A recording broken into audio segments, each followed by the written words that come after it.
ఇవాళ వరుస సమీక్షలతో సీఎం చంద్రబాబు బిజీగా ఉండనున్నారు. వైసీపీ ప్రభుత్వంలో అడ్డగోలుగా అక్రమాలు జరిగాయన్న ఆరోపణల క్రమంలో భూదందాలపై హైకోర్టు సిట్టింగ్ జడ్జితో విచారణ చేపడతారని తెలుస్తోంది.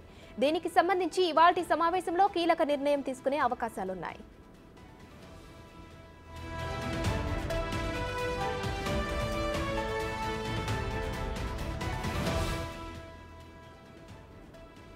అలాగే వైసీపీ పాలనలో జరిగే భూములు రీసర్వేను నిలిపేస్తున్నట్లు ఇటీవల చంద్రబాబు ప్రకటించారు. ఇప్పటికీ రీసర్వే జరిగిన గ్రామాల్లో ఏం చేయాలి, జరుగుతున్న గ్రామాల్లో ఏం చేయాలి, జరగబోయే గ్రామాల్లో ఏం చేయాలనే దానిపై అధికారుల్లో అస్పష్టత నెలకొంది. ఈ సమీక్ష సమావేశాల ద్వారా ఎలా ముందుకు వెళ్లాలనే దానిపై సీఎం చంద్రబాబు నుంచి స్పష్టమైన ఆదేశాలు వచ్చే ఛాన్స్ ఉంది.